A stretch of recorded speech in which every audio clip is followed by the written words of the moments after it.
السلام علیکم ورحمۃ اللہ وبرکاتہ۔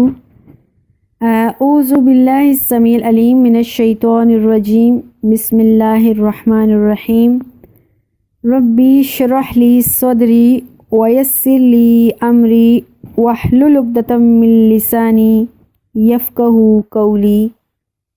اللہم رب زدنی علما، اللہم رب زدنی علما، اللہم رب زدنی علما، اللہم فقہنا فی الدین، اللہم انی اسألک علما نافعا وعملا متقبلا ورزقا طیبا، اللہم اجعل ھذا القرآن ربیع قلبی ونور صدری وجلاء حزنی وذہب ہمی، رضیت باللہ ربا وبالاسلام دینا وبمحمد نبیا صلی اللہ علیہ وآلہ وسلم۔ سورہ الانعام پارہ نمبر 8، سورہ نمبر 6 ہے اور آیت نمبر 122 ہے۔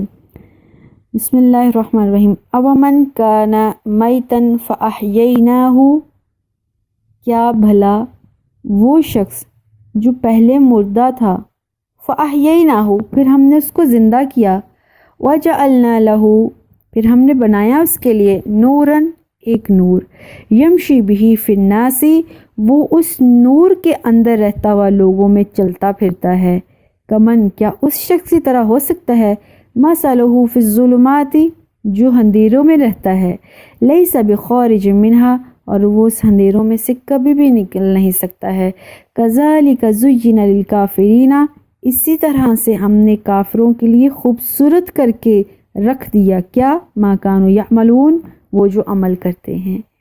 یہاں مردہ سے مراد روحانی طور پر مردہ ہونا کسی چیز کا، یعنی ایماندار اور کافر کی اللہ نے مثال دی ہے۔ ایسا شخص جو پہلے کفر میں تھا، روحانی طور پر مردہ تھا، پھر اللہ سبحانہ و تعالیٰ نے اس کو اسلام سکھایا، وہ اسلام لے آیا، اسے اللہ نے وحی کے ذریعے علم کی روشنی دی، اور پھر لوگوں میں رہ کر وہ اسی روشنی کے مطابق زندگی بسر کرتا ہے۔ اس کے برعکس ایک شخص کفر و شرک میں ہے، جہالت اور ضلالت کی تاریکیوں میں ڈوبا ہوا ہے، اور اس تاریکیوں میں نکلنے کے لیے اس کے پاس کوئی راہ نہیں۔ کیا یہ دونوں برابر ہو سکتے ہیں؟ قطعاً نہیں ہو سکتے ہیں۔ کس طرح کی حماقت کی بات کر رہے ہیں یہ کفار مکہ، ان کو سمجھ میں نہیں آ رہی۔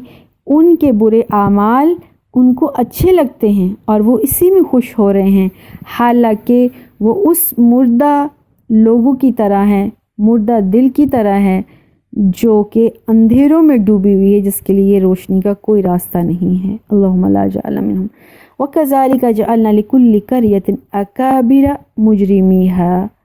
اللہ کہتا ہے ہم نے اسی طرح ہر بستی میں بڑے بڑے مجرم پیدا کیے ہیں، لِيَمْكَرُوا فِيهَا تاکہ وہ مجرم اس بستی میں بڑے بڑے مکر و فریب کریں، وَمَا يَمْكُرُونَ إِلَّا بِأَنفُسِهِمْ وہ کسی کو اپنے مکر و فریب کے جال میں نہیں پھنسا سکتے مگر اپنے آپ کو ہی پھنسا لیتے ہیں ایٹ دا اینڈ، وَمَا يَشْعُرُونَ اور ان کو اس بات کی سمجھ نہیں ہوتی۔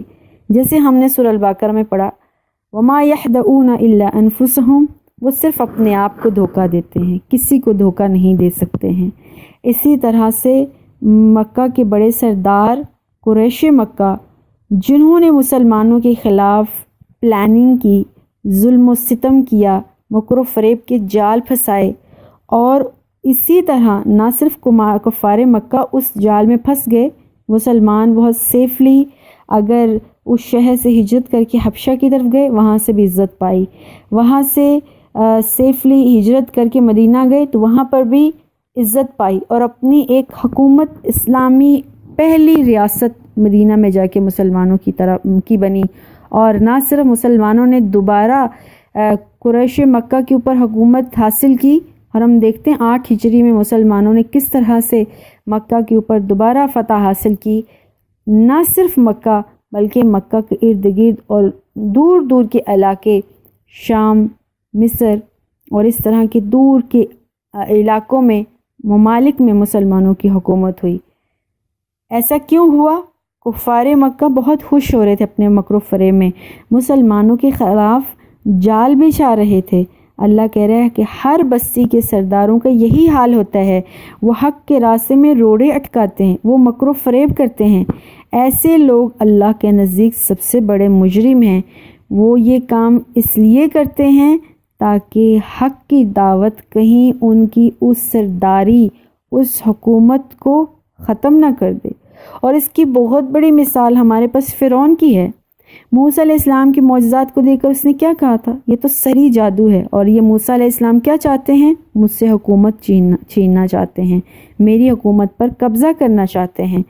پھر اللہ سبحانہ و تعالیٰ نے اس کے مکر و فریب میں آخر خود ہی اس کو اس کے جال میں پھنسا دیا، لیکن لوگوں کو سمجھ نہیں آتی۔ اللہم لا اجعلنا منہم۔ اللہم اہدنا الصراط المستقیم۔ وَإِذَا جَاءَتْ آيَاتٌ قَالُوا لَن نُّؤْمِنَ حَتَّىٰ نُؤْتَىٰ مِثْلَ مَا أُوتِيَ رُسُلُ اللَّهِ۔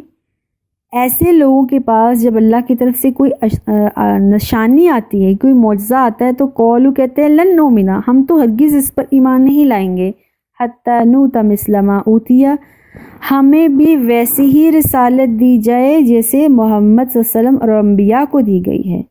کیسی حماقت ہے ان کی! جیسے انہوں نے شق القمر کا معجزہ دیکھنے کے لیے کہا اور معجزات اللہ کے نبی سے مانگے، اس میں ایک معجزہ انشقاق القمر یعنی چاند کا ٹکڑے ہونا، اور یہ معجزہ دیکھنے کے بعد انہوں نے مزید ہٹ درمی کی اور کہا یہ تو کھلا جادو ہے۔ اور جس طرح محمد صلی اللہ علیہ وسلم ہمارے درمیان رہتا ہوا ایک بچہ ہے اور پھر ایک جوان ہوا، اور ہم جیسے انسان، اور اس پر وحی آ رہی ہے، اس پر یہ معجزات آ رہے ہیں، اور اس کے اوپر یہ ساری چیزوں کا نزول ہو رہا ہے، تو ہم پر بھی اسی طرح نعوذ باللہ وحی آنی چاہیے، پھر ہی ہم اس رسالت کو، اس نبی کو مانیں گے۔ اللہ اعلم حیث یجعل رسالتہ، اللہ زیادہ جانتا ہے اللہ نے اپنی رسالت کس کو دینی ہے۔ رسالت کے لیے کوئی عام بندے نہیں چنے جاتے، اللہ تعالیٰ انبیاء کے قلوب کی پیدائش اس لیے کرتا ہے، اس کے اندر اللہ کے دین کی، اللہ کے سمجھ کی، محنت، مشقتوں اور ریاضتوں کو برداشت کرنے کی قوت اللہ تعالیٰ رکھتا ہے۔ پھر ہی اللہ تعالیٰ انسانوں میں سے ان نبیوں کو نبوت کا بھار اٹھانے کے لیے دیتا ہے جن کے اندر تکبر نہیں ہوتا، سرکشی نہیں ہوتی، مکر و فریب نہیں ہوتا، جو ہر تکلیف کو برداشت کرنے والے ہوتے ہیں، اللہ کی طرف سے اچھی نیت اور ان کے اندر تمام صفات ہوتی ہیں، ان کے دھیان، ذہن اور ان کے قلوب صرف اسی چیز کی پیدائش کے لیے پیدا کیے گئے ہوتے ہیں کہ وہ اللہ کی رسالت کا بوجھ اٹھا سکیں اور وہ دوسروں تک اس کو پہنچا سکیں۔ یہ ہر ایرا گیرا کا حق نہیں ہے، یہ استطاعت نہیں ہے کہ وہ قرآن کو، نبوت کے بھار کو اٹھا سکیں۔ اللہ اعلم حیث یجعل رسالتہ، اللہ تعالیٰ خوب اچھی طرح جانتا ہے اللہ نے اپنی رسالت کہاں سونپنی ہے۔ سیصیب الذین اجرموا الصغار عند اللہ، اللہ کے نزدیک یہ لوگ جو بہت بڑے مکر و فریب کر رہے ہیں نہایت ذلیل قسم کے ہو کر آئیں گے۔ وعذاب شدید بما کانوا یمکرون، ان کو شدید سخت قسم کا عذاب دیا جائے گا اس وجہ سے وہ جو مکر و فریب کرتے تھے۔ وَمَن يُرِدِ اللَّهُ أَن يَهْدِيَهُ شَرَحَ صَدْرَهُ لِلْإِسْلَامِ، بہت خوبصورت آیت ہے۔ جس شخص کو اللہ تعالیٰ ہدایت دینا چاہتا ہے اللہ اس کا سینہ اسلام کے لیے کھول دیتا ہے۔ اللہم اہدنا الصراط المستقیم، اللہم انشرنا صدرنا للاسلام، اے اللہ ہمارا سینہ اسلام کے لیے چن لے اور اسلام کے لیے کھول دے۔ سینے کا کھولنے سے کیا مراد ہے؟ اللہ تعالیٰ فراخی کے ساتھ اس کے دل میں جگہ دیتا ہے کہ وہ اسلام کو قبول کرتا ہے، اور نہ صرف وہ قبول کرتا ہے، اس کا دل مکمل طور پر اسلام کی حقانیت کے لیے مطمئن ہوتا ہے، وہ کسی شک و شبہات میں نہیں پڑتا ہے، اس کے دل میں کوئی گھٹن نہیں ہوتی ہے، وہ اسلام کے لیے ہر صعوبت مصیبت برداشت کرنے کے قابل ہوتا ہے، اور اس کے باوجود وہ صبر اور استقامت کا دامن اپنے ہاتھ سے نہیں توڑتا۔ اس کے ساتھ ساتھ اللہ کے اوپر اس کے مکمل جو یقین ہوتا ہے، اطمینان ہوتا ہے، اور ہر تکلیف کے بعد وہ مزید ابھر کے سامنے آتا ہے، اس کا ایمان اور جوش میں آتا ہے، وہ ایمانی لحاظ سے اور مضبوط ہوتا ہے۔ یہ وہ صدر ہوتا ہے، وہ سینہ ہوتا ہے جس کو اللہ نے اپنے لیے، اپنے اسلام کے لیے چن لیا ہوتا ہے۔ اللہ ہمیں بھی ان لوگوں میں سے کر لے، آمین۔ فَمَن يُرِدِ اللَّهُ أَن يَهْدِيَهُ يَشْرَحْ صَدْرَهُ لِلْإِسْلَامِ، جس شخص کو اللہ ہدایت دینا چاہتا ہے اللہ اس کا سینہ اسلام کے لیے کھول دیتا ہے۔ وَمَن يُرِدْ أَن يُضِلَّهُ يَجْعَلْ صَدْرَهُ ضَيْقًا حَرَجًا، اور جن لوگوں کے دلوں میں گھٹن پیدا ہو جاتی ہے، یعنی جس کو اللہ گمراہ کرنا چاہتا ہے اس کے دلوں میں اللہ تعالیٰ گھٹن پیدا کر دیتا ہے۔ پھر کیا ہوتا ہے؟ اس کا دل اس طرح سے ہو جاتا ہے کأنما یصعد فی السماء، جیسے وہ بڑی مشکل کے ساتھ بلندی کی طرف چڑھ رہا ہوتا ہے۔ یہاں ذہن میں آتا ہے کہ شاید اللہ صرف اسلام کے لیے کھولتا ہے اور اللہ نہیں چاہتا ہے کہ کچھ لوگ ایمان لے آئیں، نہیں، یہ حقیقت ہے کہ اللہ سینہ کھولتا ہے اور اللہ ہی گھٹن پیدا کرتا ہے، لیکن اس میں انسان کا عمل دخل ہے، اس کی کوشش ہے، اس کی محنت ہے۔ ان مصیبتوں، اسلام کے تھرو جو اس کے اوپر مصیبتیں، پریشانیاں آئی ہوتی ہیں، ہم دیکھتے ہیں بلال حبشی اور ایسے بہت سے نامور صحابی اور صحابیات جنہوں نے تپتی ریت پر بھی احد اللہ ایک واحد ہے، لا الہ الا اللہ کے نعرے لگائے ہیں۔ یہ ان کوششوں کا نتیجہ ہے، اللہ نے مزید ان کا سینہ اسلام کے لیے کھولا ہے۔ اور ان لوگوں کی گھٹن جو اسلام کو قبول کرنا نہیں چاہتے تھے، اوپر سے اسلام کے لیے مکر و فریب کا جال بچھاتے تھے، یہ ان کی اپنی چوائس تھی۔ اس وجہ سے اللہ نے ان کے سینوں کو گھٹن کی طرف کر دیا، ان کے سینوں میں تنگی پیدا کر دی۔ وہ تنگی اس قدر زیادہ ہوتی گئی، وہ دین کو سمجھنے، اس میں کوشش کرنے سے عاری ہو گئے، اور وہ گھٹن دن بدن بڑھتی چلی گئی۔ آہستہ آہستہ ان کا دل تنگ ہوتا گیا، پھر دل میں سمجھ کا جو دروازہ تھا وہ تنگ ہوتے ہوتے بالکل بند ہو گیا۔ اب کوئی کتنی بھی کوشش کیوں نہ کر لے، ان کا دروازہ چونکہ ختم اللہ علی قلوبہم بند ہو چکا ہے، وہ دین اسلام کو نہیں سمجھ سکتے۔ اور اسلام کی کامیابی پر ان کو اتنی تکلیف ہوتی ہے کأنما یصعد فی السماء، جیسے وہ آسمان کی طرف چڑھ رہے ہوں، مطلب جیسے کوئی شخص مشکل کے ساتھ بلندی یا پہاڑ پر چڑھتا ہے، اور جب وہ بلندی کی طرف چڑھ رہا ہوتا ہے تو اس وقت اس کا سانس پھول رہا ہوتا ہے، لیکن اس بیچارے کو بلندی کی طرف چڑھنا لازمی ہے، وہ مجبور ہے چڑھنے کے لیے۔ اور اسلام کی ترقی، اسلام کی کامیابی اسی مشکل کے ساتھ، اسی گھٹن دل کے ساتھ اس کو برداشت کرنی ہوتی ہے۔ کذالک یجعل اللہ الرجس علی الذین لا یؤمنون، اللہ تعالیٰ کہتا ہے اس طرح کی جو ناپاکی ہے اللہ تعالیٰ ان پر مسلط کرتے ہیں جو حق سے فرار حاصل کرنا چاہتے ہیں، اسلام کی طرف رغبت نہیں رکھتے، بلکہ اسلام اور مسلمانوں کے اگینسٹ اس کے دل میں نفرت ہوتی ہے۔ ایسا ان لوگوں کے لیے اللہ تعالیٰ کرتا ہے۔ رجس سے مراد شیطان ہے، یعنی جن لوگوں پر شیطان مسلط کر دیا گیا ہے اب وہ ایمان کے قریب نہیں آتے، ایمان کی پاکی کو محسوس نہیں کرتے ہیں، دنیا میں ان کے لیے لعنت بن جاتی ہے اور آخرت کے عذاب الگ ہوتا ہے۔ وَهَذَا صِرَاطُ، یہ وہ راستہ ہے، ربی کا، آپ کے رب کا، مستقیم سیدھا، یعنی اسلام کے بارے میں کوئی دل میں گھٹن محسوس نہیں کی جانی چاہیے۔ اسلام کا راستہ اے محمد صلی اللہ علیہ وسلم آپ کے رب کی طرف سے سیدھی راستہ ہے۔ اللہم اہدنا الصراط المستقیم، قد فصلنا الآیات لقوم یذکرون، اللہ تعالیٰ کہتا ہے اسی طرح ہم نے جو لوگ غور و فکر کرتے ہیں، نصیحت قبول کرتے ہیں، ان کے لیے آیات کو کھول کھول کر بیان کیا ہے۔ لہم دار السلام عند ربہم اللہم اجعلنا منہم، ایسے لوگوں کے لیے اللہ کی ہاں سلامتی کے گھر ہیں۔ وہو ولیہم، اور پھر کیا ہوگا؟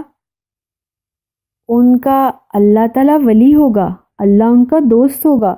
بما کانوا یعملون، اللہ ایسے ہی دوست نہیں بن رہا، اللہ ان کے اچھے اعمال، ان کی کوششیں، وہ جو تکلیفیں، مصیبتیں، غم، تکلیف دنیا میں انہوں نے برداشت کیے ہیں، ان کے سلسلے میں اللہ تعالیٰ مسلسل لازوال نعمتیں فراہم کرے گا، اور اس میں سب سے بڑی نعمت کیا ہوگی؟ اللہ تعالیٰ کا دوست بن جانا، اللہ تعالیٰ کا ولی بن جانا۔ جنت میں ایک شخص جب جائے گا اور اس کو اعلیٰ مقام دیا جائے گا، تمام نعمتیں، تمام سہولتیں اور تمام اللہ تعالیٰ کے جو بھی انعامات اس جنت میں اللہ تعالیٰ نے اس کے لیے رکھے ہوں گے ملیں گے۔ اس جنت میں سب سے آخر میں جو سب سے بڑا انعام ہوگا وہ یہ ہوگا، اللہ تعالیٰ خود اس انسان کے پاس آئیں گے اور اللہ تعالیٰ پوچھیں گے کیا تم مجھ سے راضی ہو؟ اور اللہ تعالیٰ کہیں گے آج میں تم سے راضی ہوں، تم بھی مجھ سے راضی ہو جو، اور اللہ تعالیٰ اپنا دیدار کروائیں گے۔ یہ جنت کی ساری نعمتوں میں سے سب سے آخری اور سب سے بڑی نعمت ہوگی۔ یعنی جو لوگ اس دنیا میں اللہ کے لیے ثابت قدم رہے، دنیا کی تکلیفیں، ہولناکیاں، مصیبتیں برداشت کی ہیں، کل قیامت کے دن اللہ تعالیٰ ان کو ہر تکلیف سے سلامتی دیں گے، ان کے لیے حفاظت والا گھر ہوگا جو قیامت کی ہولناکیوں سے دور ہوگا، دوزخ کی گرمی سے محفوظ ہوگا، وہاں اللہ تعالیٰ کی طرف سے سلامتی ہی سلامتی ہوگی، ہر شخص ان کو سلام پیش کرے گا اور فرشتے بھی ان کے لیے دعائیں کریں گے، واپس میں ایک دوسرے کو سلامتی کی دعائیں دیں گے، وہاں کوئی مرض، کوئی تکلیف، کوئی غم، کچھ بھی نہیں ہوگی، مسلسل انعامات ہی انعامات ہوں گے۔ اللہم اجعلنا منہم۔ وَيَوْمَ يَحْشُرُهُمْ جَمِيعًا، اس دن سارے لوگ اللہ کے سامنے اکٹھے ہوں گے۔ جب اکٹھے ہوں گے تو اس وقت اللہ فرمائے گا یا معشر الجن، اے جنوں کی جماعت، قد استکثرتم من الانس، تم نے بہت سے لوگوں کو اپنا غلام بنا لیا تھا، اپنا تابع بنا رکھا تھا۔ وقال اولیاؤہم من الانس ربنا استمتع بعضنا لبعض، اور انسانوں میں سے بھی جو ایسے جنوں کے دوست ہوں گے وہ اس وقت کیا کہیں گے؟ اے ہمارے رب، ہم نے دونوں نے ایک دوسرے سے بہت فائدہ اٹھایا ہے، یہاں تک کہ وَبَلَغْنَا أَجَلَنَا، ہمارے پاس وہ وقت آ گیا، الَّذِي أَجَلْتَ لَنَا، جس کے لیے ہمارا تم نے ٹائم مقرر کیا تھا، یہاں تک کہ ہماری موت آ گئی، موت آنے تک ہم نے ایک دوسرے کو خوب فائدہ پہنچایا، ہم نے ایک دوسرے سے فائدہ لیا۔ قَالَ نَارُ مَثْوَاكُمْ، اب اللہ ان کو کیا کہے گا؟ اچھا ٹھیک ہے، پھر تمہارا ٹھکانہ کیا ہے؟ جہنم، خالدین فیہا، تم اس میں ہمیشہ رہو گے، الا ما شاء اللہ، جتنی مدت اللہ نے تمہیں رکھنا ہے، بچانا ہے اس دنیا میں، تب تک تم بچے رہو، اس کے بعد تم وہاں جاؤ گے۔ ان ربک حکیم علیم، بے شک آپ کا رب بہت ہی حکمت والا اور بہت ہی دانا ہے۔ یہ آیت اور اس طرح کا ملتا جلتا جو سبجیکٹ ہے یہ ہم سورۃ جن میں بھی پڑھ گئے ہیں، کہ آدمیوں میں پڑھیں گے انشاءاللہ، سورۃ جن میں بھی یہی ایک بات ہوگی کہ آدمیوں میں سے، لوگوں میں سے، انسانوں میں سے بہت سے لوگ ایسے ہوں گے جو جنوں سے پناہ مانگتے ہیں اور مانگتے رہے پہلے زمانوں میں بھی، انسانوں کے اس فعل کی وجہ سے کہ وہ جنوں سے ہیلپ لیتے تھے، جن اور زیادہ سرکش ہو جاتے تھے، اور زیادہ گناہ کرنا شروع کر دیتے تھے، اور جن جو ہے وہ انسانوں کے سر پر چڑھ جاتے تھے، زیادہ اوور سمارٹ بن جاتے تھے۔ اور ہم دیکھتے ہیں کہ دور جاہلیت میں جب کوئی شخص جنگل میں پھنس جاتا تھا یا پھر کسی سفر میں کسی جان لیوا مصیبت میں پھنس جاتا تھا تو اس وقت وہ ایک اونچی آواز میں جنگل میں ایک آواز لگاتا تھا، اور اس آواز میں وہ کہتا تھا اے جنگل کے مالک، میں تیری پناہ میں آتا ہوں۔ یعنی ان لوگوں کا خیال یہ تھا کہ ہر جنگل کا ایک الگ الگ بادشاہ ہوتا ہے، اور اس سے اگر پناہ مانگے تو وہ ان کی بات کو سنتا ہے اور اس کی اس تکلیف کو رفع دفع کر دیتا ہے۔ چنانچہ وہ زیادہ تر جنات اور شیاطین ہی ہوتے تھے، تو وہ آدمیوں کی، انسانوں کی، یعنی انسان چونکہ ان سے افضل تھے تو اس کی بات کو سن کر بہت خوشی مناتے، پھولے نہیں سماتے تھے، اس طرح سے وہ انسانوں کی ہیلپ کر دیتے تھے، اور ہیلپ کرنے کے بعد وہ انسانوں کے اوپر سردار بن کے اور ان کو اپنے انڈر کنٹرول کر کے جو ہے وہ رہتے تھے۔ اسی لیے رسول اللہ صلی اللہ علیہ وسلم نے فرمایا کہ جتنی بھی یہ سفر کی جگہیں ہیں، ناپاک جگہیں ہیں، جنگل ہیں، اس طرح کی جو جگہ ہیں وہاں پر جو ہے وہ، اور اسپیشلی بیت الخلاء میں واش روم میں جاتے ہوئے جنوں اور فیمیل مذکر اور مؤنث جو جنات ہیں ان سے اللہ تعالیٰ کی پناہ میں آنا چاہیے، تاکہ وہ انسانوں کو خوفزدہ نہ کر سکے، ان پر اپنا رعب نہ جما سکیں، یہ بدروحیں بن کر مختلف قسم کی شکلیں جن کو ہم بھوت اور چڑیل کہتے ہیں وہ انسان کو نہ ڈرا سکیں، نہ پریشان کر سکیں۔ چنانچہ انسان اور جو جنات ہیں انہوں نے ایک دوسرے سے فائدہ اٹھایا ہے، اس دنیا میں وہ ایک دوسرے سے فائدہ اٹھاتے ہیں، اور یہ اس آیت میں کہا بھی ہے، انہوں نے خود ایکسیپٹ کیا ہے انسانوں نے، وقال اولیاؤہم، اوہم من الانسی، انسانوں میں سے جو ان کے اولیاء ہیں وہ کہیں گے، جو جنوں کے دوست ہیں وہ یہ کہیں گے اپنے رب سے کل قیامت کے دن، اے ہمارے رب، ربنا استمتع بعضنا ببعض، ہم نے ایک دوسرے سے بڑا فائدہ اٹھایا۔ انہوں نے ایک دوسرے سے فائدہ کیسے اٹھایا؟ انسانوں نے لوگوں سے جادو کروایا، دوسرے لوگوں پر حکومت کرنے کے لیے، اپنا فائدہ نکلوانے کے لیے مختلف قسم کے جنات سے چلے کروائے، مختلف قسم سے کام لیے، اور اس طریقے سے انسان تو اپنے اندر یہ خوش ہوتا رہا کہ میں نے جنات کو قابو کر کے اپنا سارا کام کر لیا۔ دراصل اس وقت جنات ان کے اوپر حاوی ہو رہے ہوتے ہیں اور وہ خوش ہو رہے ہوتے ہیں کہ انسان جو مجھ سے افضل مخلوق اللہ نے پیدا کی تھی وہ آج میرے انڈر کنٹرول ہے، مجھ سے کام لے رہا ہے، میرا محتاج ہے، وہ اس پر اس کے سر پر چڑھ جاتا ہے اور اس کو اپنے انڈر کنٹرول کر لیتا ہے اور اس کا سردار بن جاتا ہے۔ اس طرح سے وہ دونوں ایک دوسرے کا فائدہ اٹھاتے ہیں، اور پھر کیا ہوتا ہے؟ وہ کہتے ہیں وَبَلَغْنَا أَجَلَنَا الَّذِي أَجَلْتَ لَنَا، ہم نے ایک دوسرے کو فائدہ پہنچایا خوب اس وقت تک جب تک ہمارا ٹائم نہیں آ گیا، قیامت قائم نہیں ہو گئی، موت نہیں آ گئی۔ یہ سارا کاروبار جادو کا جو جنات کرتے ہیں، انسان جنوں سے فائدہ اٹھاتے ہیں، جن انسانوں سے فائدہ اٹھاتے ہیں، اور جنات جو ہے وہ یہ سمجھتے ہیں کہ ہمارے پاس بہت علم الغیب ہے، وہ اندھا دھند اس طرح کے اپنے پاس سے خیالات انسانوں کو بتاتے رہتے ہیں۔ انسان اس سے فول بن کر دوبارہ اپنا پیسہ، ٹائم اور اپنا ایمان ویسٹ کر کے پھر اس کفر میں چلا جاتا۔ اس طرح سے انسان اور جن دونوں کے لیے اللہ تعالیٰ نے آگ جو ہے وہ جہنم اس کا ٹھکانہ بنایا ہے اور وہ اس میں جائیں گے۔ وَكَذَلِكَ نُوَلِّي بَعْضَ الظَّالِمِينَ بَعْضًا بِمَا كَانُوا يَكْسِبُونَ، آیت 129 جو سورہ الانعام کی، اس میں اللہ تعالیٰ کہتے ہیں کہ اسی طرح ہم ظالموں کو ایک دوسرے کا ساتھی بنا دیتے ہیں۔ جو بھی اس دنیا میں ایک شرک، بدعت اور کفر کرنے والے لوگ ہوتے ہیں اور دوسرے بھی ان کے ساتھی اس طرح کے بن جاتے ہیں، وہ کیا ہوتے ہیں؟ بما کانوا یکسبون، پھر وہ مل کر ایک دوسرے کے ساتھ اس طرح کے کام کرتے ہیں، اور کل قیامت کے دن بھی ان کو اسی طرح کی ان کے گناہوں کی جو سزا ہوگی وہ ظاہر ان کے اعمال کو مد نظر رکھتے ہوئے ہوگی، اور ایسے ظالموں کا جو ٹھکانہ ہوگا، جو سزا ہوگی، وہ ظاہر ہے جہنم ہوگی۔ اس سے کم کی ہونا انصاف کی بات نہیں ہے۔ تو اللہ تعالیٰ سے دعا ہے اللہ تعالیٰ ہمیں صحیح دین سمجھنے کی توفیق دے، اللہ پر اعتقاد رکھنے کی توفیق دے۔ ہم اللہ جو قادر مطلق ہے، ہر چیز کا مالک ہے، اسی سے اپنی حاجات، اپنی دعائیں اور اپنے مطالبات رکھوائیں۔ شیاطین کے جتنے بھی ہتھ گنڈے ہیں وہ اپنے تھرو یا اپنے چیلوں کے تھرو ہم سے کرواتے ہیں، اللہ تعالیٰ ہمیں اس سے بچا لے، اور جو اللہ کا ربک مستقیم الصراط ہے اس کی طرف اللہ تعالیٰ ہمیں اس راستے پر چلائے۔